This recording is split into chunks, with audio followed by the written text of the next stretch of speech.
There are moments in life when the body remembers what the mind tries to forget. A certain tone of voice, a sudden movement, the feeling of being watched, seemingly ordinary experiences that trigger disproportionate reactions. For some people, these responses aren't random quirks of personality. They're symptoms of a condition that remains invisible to most observers, yet shapes nearly every aspect of daily existence.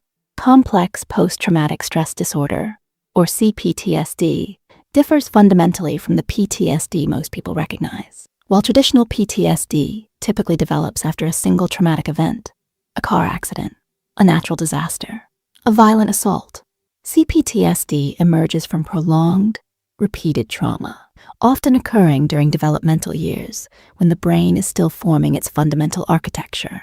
The condition was only formally recognized in the World Health Organization's International Classification of Diseases in 2018, though clinicians had observed these patterns for decades. To understand CPTSD, one must first understand what happens when trauma becomes not an event, but an environment. When a child grows up in circumstances involving sustained abuse, neglect, or domestic violence, the developing nervous system adapts to prioritize survival over all other functions. The brain's threat detection system, centered in the amygdala, becomes hyperactive. The prefrontal cortex, responsible for rational thought and emotional regulation, may develop with diminished connectivity. The hippocampus, which processes and stores memories, may show reduced volume in neuroimaging studies. These aren't metaphors. They're structural changes observable through brain scans. What appears as personality to an outside observer is, in many cases, neurobiology shaped by environment. A child who learns that adults are unpredictable, that safety is temporary, that expressing needs leads to punishment, develops neural pathways optimized for that reality. Those pathways persist long after the original environment has changed. One of the core symptoms is difficulty regulating emotions. A minor criticism triggers profound shame. A cancelled plan leads to overwhelming abandonment panic. A small conflict escalates into uncontrollable rage. The mechanism underlying this involves emotional flashbacks, distinct from the visual flashbacks of traditional PTSD. The feelings from past trauma surge into the present without clear narrative context. The nervous system responds as if the threat is occurring now, collapsing past and present into one another. This dysregulation extends to positive emotions as well. Many individuals report difficulty experiencing joy or contentment. Even in objectively safe situations, the nervous system remains vigilant, unable to relax. Shame tends to be particularly pervasive. Unlike guilt, which involves feeling bad about something one has done, shame involves feeling fundamentally bad about who one is. For those who experienced chronic invalidation during formative years, shame often becomes a core component of identity. Relationships often become the site of greatest difficulty. The very bonds that should provide safety may instead trigger fear and confusion. Attachment patterns formed in childhood persist into adulthood. Those who experienced unpredictable caregiving may develop disorganized attachment, simultaneously craving intimacy while fearing it, pushing others away while desperately wanting them to stay. The closer someone gets, the more threatening they may feel, because closeness in the past meant vulnerability to harm. Hypervigilance extends to social situations, with constant scanning for signs of danger or rejection. A partner's neutral expression may be interpreted as anger. A friend's distraction may feel like abandonment. Many struggle with boundaries, either unable to recognize when they're being crossed or becoming rigid and guarded. The effort required to manage symptoms and navigate relationships can become exhausting, making isolation feel safer than risking further harm. Beyond emotional and relational symptoms lies a fundamental disturbance in self-perception. These aren't simple low self-esteem, but deeply held convictions about being permanently damaged or inherently flawed. Feelings of worthlessness, helplessness, or being broken in irreparable ways are common. These beliefs resist contradictory evidence.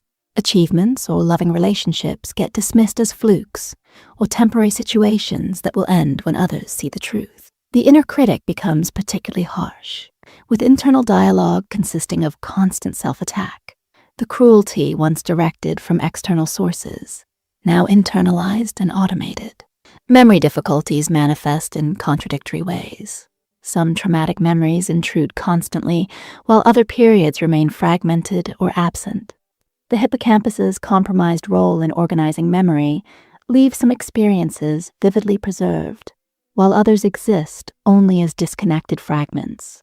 Dissociation, a disconnection between thoughts, memories, feelings, and identity, ranges from mild spacing out to severe depersonalization, where someone feels like an outside observer of their own life. While protective during trauma, dissociation becomes problematic when it continues automatically in safe contexts. Concentration suffers because hypervigilance consumes cognitive resources. Reading, following conversations, or completing complex tasks becomes challenging. This isn't laziness. It's a nervous system operating with limited resources allocated primarily to survival functions. The effects aren't purely psychological. Individuals with CPTSD show elevated rates of chronic pain, autoimmune conditions, and cardiovascular disease. Sleep problems are nearly universal. The nervous system struggles to downregulate for restorative sleep, remaining partially vigilant even during rest. Somatic symptoms, headaches, nausea, muscle tension, unexplained pain, may represent the body's expression of psychological distress that couldn't be processed verbally or consciously. Behaviors associated with CPTSD often represent attempts to manage overwhelming internal experiences. Substance use offers temporary relief. Self-harm provides control or grounding during dissociation. Avoidance of triggers may significantly restrict life. Others engage in the opposite pattern, unconsciously seeking relationships that replicate childhood abuse or placing themselves in dangerous situations, attempting to master traumatic experiences by repeating them with different outcomes. Part of what makes CPTSD particularly difficult is its invisibility. Others may interpret symptoms as personality flaws, overly sensitive, dramatic, difficult, rather than recognizing trauma responses. The types of trauma that produce CPTSD often occur in private, within families. The people who should have provided safety were the source of threat. This betrayal by caregivers affects attachment, trust, and identity more profoundly than trauma from strangers. Recovery is possible, though gradual. Trauma-focused psychotherapy helps process memories and develop healthier coping strategies.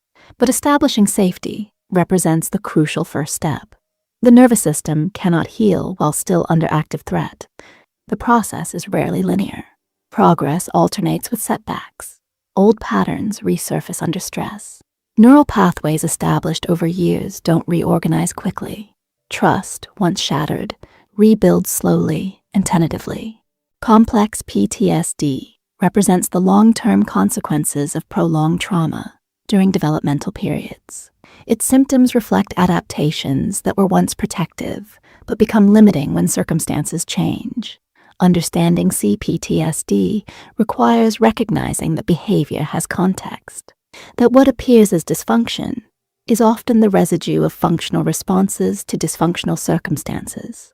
Those carrying these patterns navigated conditions that threatened their survival and sense of self. The path forward involves developing new capacities for regulation, connection, and self-compassion that were never able to form during those foundational years. It's work that benefits from recognition, from language that names these experiences, and from the gradual rebuilding of trust in both self and others.